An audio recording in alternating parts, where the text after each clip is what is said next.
What's going on, everybody? Anthony Servino here with the Face Off Sports Network with my top starts and sits at the running back position for NFL Week 14.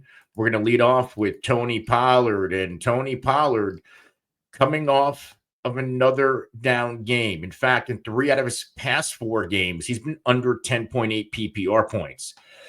This past week, 12 touches. That is fairly below his season average, which is right around 19.1 touches per game. What is saving him is a high PPR floor, getting targeted 14.4% of his team targets. He's also being targeted on 20.2% of the routes he is running. He's only scored 1 touchdown since week 6. But this week for Tony Pollard is the get right matchup against Jacksonville at home. Tony Pollard should be extremely active in this football game. Jacksonville, the second easiest matchup on paper for enemy running backs. And I'm expecting Tony Pollard to have one of the better games of the year. Jacksonville, they've allowed over 24 PPR points in 3 out of their past 4 games to the lead enemy rusher, including Jacobs, Barkley, Montgomery. They managed to hold down Aaron Jones, but Aaron Jones has kind of been on a downswing in the past month. Tony Pollard's playing outstanding football. He is the clear-cut leader in this backfield. And Jacksonville, NFL average right now, the past 3 games is giving up 21.2 PPR points a game to enemy running backs. That's the NFL median. Jacksonville's giving up 34.9 PPR points per game in that 3-week period. They're giving up 64.6% more than league average in the past 3 weeks. Tony Pollard is a must start in week 14. Next up, Isaac Guerendo. We know the situation in San Francisco. CMC on the shelf. Jordan Mason on the shelf. That leaves Isaac Guerendo as the de facto number 1 running back on the 49ers team, who are fighting for their playoff lives. They did sign Israel Banaconda. They do have Patrick Taylor. I believe they also signed Keyshawn Vaughn. But right now, we have to view Isaac Guerendo as the guy. We expect him to lead this backfield in touches by a wide margin, and he has a good matchup this week. Now, in the few games this season where Guerendo had opportunity, notably week 8 against Dallas, 14 for 85 and a touchdown, caught 3 or 4 targets for 17, 19.2 PPR points. He also had a solid game against Seattle in week 6 where he went 10 for 99, and most recently he found the end zone against the Buffalo Bills really in garbage time when these other running backs went down, 4 for 19 in the snow. This matchup against the Chicago Bears, it should be running back dominant, and Isaac Guerendo should be, like I said, the clear-cut backfield leader. Chicago, we know their defense is elite when it comes to defending the pass. One of the best secondaries in the NFL. It's hard to get anything going against them. The same cannot be said about their front 7. They do, in fact, struggle when it comes to stopping the run. On paper, this is a great matchup. NFL average in the past 5 weeks, NFL teams on average 21.5 PPR points a game. In the past 5 weeks, Bears are giving up 27.6. That's 28.2% more. We've seen multiple backs get going on this team, notably on Thanksgiving. Both Lions running backs hitting the double digits. And then we had back-to-back games in weeks 11 and 12 where Josh Jacobs and Aaron Jones both went for over 20 PPR points. I don't know if this is going to be a monster game for Guerendo, but we're in Buymageddon. You're probably going to need a volume running back to throw in your lineup. Guerendo is that guy. I'm expecting a solid outing with scoring upside in week 14 for Guerendo. Next up, Bucky Irving, everybody's darling right now. If you have him, he is a unquestioned must start. And I get the question marks. There's a hip injury he is dealing with. They're downplaying it. Rick Stroud, longtime beat writer of the Tampa Bay Buccaneers, saying that it's not that big of a deal. He's questionable right now. I'm expecting him to play, and this is a crucial matchup. The division is in play. The Falcons are reeling. Tampa Bay is on the upswing. And Bucky Irving right now, 3 straight games over 17 PPR points, back-to-back games over 27. What's notable here, he's had at least 16 touches in all of those games. His season average is 14 touches per game. He had 16 in week 10 coming off the bye, 18 this past week, 28. And it just seems like right now, Bucky Irving, who is also getting targeted in the backfield, he has at least 3 targets in every game since week 7. He has taken over as the RB1. Yes, Rachaad White's still going to be in the mix. Yes, he's going to get some touches, but Bucky Irving right now is taking over this backfield. He played 40 snaps or 41 snaps last week to Rachaad's 40. The week before that, 34 to 29. So slowly but surely, Bucky Irving is becoming the lead in this backfield, which is terrific down the stretch. You got Vegas this week. Now, Vegas is middle of the pack when it comes to matchup, but Bucky Irving, he's been getting going in some tough matchups this year, exploiting the great ones. I think this is a nice spot. The Raiders team, they're a little bit Jekyll and Hyde.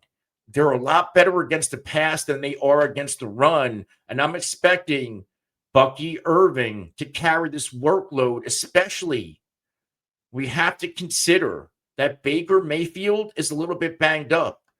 To take the pressure off of Baker Mayfield, Bucky Irving should be peppered with touches and especially carries this week. I like the matchup against Vegas. Like I said, it's middle of the pack. They managed to shut down Chiefs running backs this past week. But let's call it what it is. Chiefs running backs only totaled 14 carries between the two of them and 6 total targets. Normally, the Chiefs have been running the ball. That wasn't the case last week. They also, the week before that, they managed to shut down Denver running backs, which is not really hard to do. But when the Raiders have faced more competent offenses, Devin Etienne lit them up, Chase Brown lit them up, Kyron Williams lit them up, Najee Harris lit them up. They've been lit up all season long. So I think that this little 2-game stretch where they shut down Chiefs and Denver running backs, that's more of an outlier than what we're actually going to get. Bucky Irving, if you have him, he's a must start. Remember, if you like content like this, hit the like button, hit the subscribe button, and the alert icon so you can be notified anytime we are live to answer your questions, or we drop videos just like this. If you have start, sit questions, waiver wire questions, trade questions, ask them in the comment section below. Myself or one of my teammates will get back to you as soon as we can. Next up, here are the sits. We're going to start with Travis Etienne. Listen, Travis Etienne, 13 carries, 46 yards. Caught all 3 of his targets for 12. His 16 carries or his 16 touches, the most in a long time. Season average 12. So he got 4 more touches last week. Still couldn't do anything. He's been in the single digits in PPR in every game since week 5.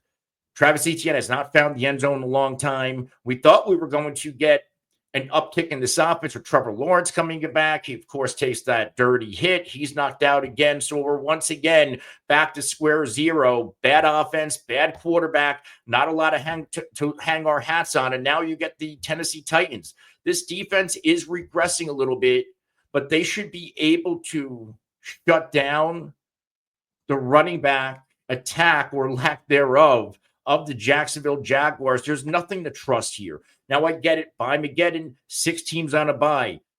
You might have to start Travis Etienne. If you have something better, I would consider it. If you have to start him, I'm tempering expectations. This is a division matchup, and sure, anything can happen, but I'm going to err on the side of caution. Again, if you're one of those lucky teams that you drafted well, you have running back depth, or you played the wire well, you know, like let's say you picked up Guerendo. I'm starting Guerendo in a heartbeat over Travis Etienne because, again, Tennessee, their defense has been regressing, but they've also faced some heavy competition. This is Jacksonville. There's not a lot of a semblance of a passing game you have to contain. So I'm expecting stacked boxes here, and that's going to give Travis Etienne some fits. The next sit, Chuba Hubbard, who's been outstanding this year.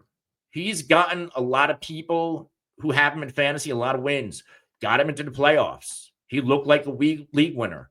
However, I'm a little bit concerned because the past 2 games, albeit Kansas City was a tough matchup, he only gets 13 late touchdown salvages his day. This past week against Tampa, terrific matchup, 12 for 43, not a single target. For what it's worth, on the season, Hubbard, 18.3 touches per game, 11% of the team targets.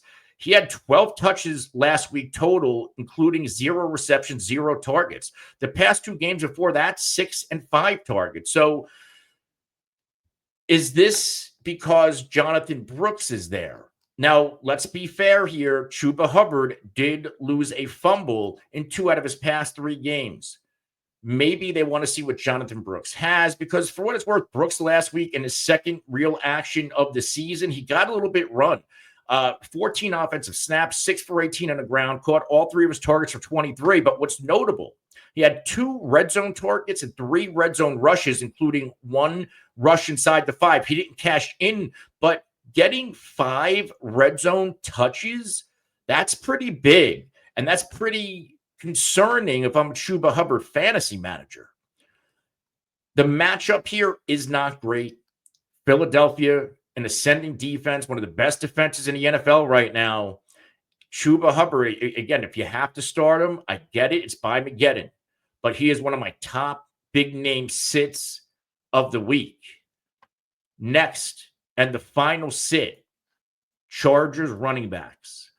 Whether you have Gus Edwards or Kimani Vidal, I do not trust this running back room.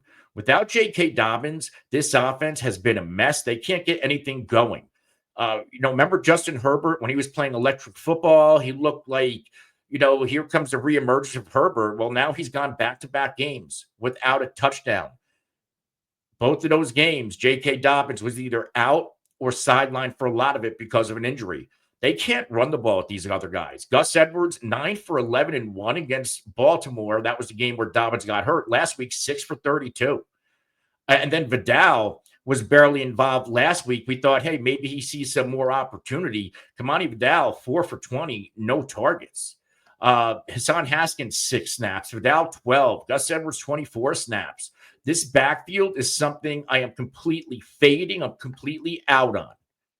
I would rather, depending on what the Raiders are doing at running back, go get Sear McCormick and stash him in case he's going to be the guy. Go get Amir Abdullah. Go find another backfield to attack, because it's not like it's one of those situations, well, he's going to at least get value.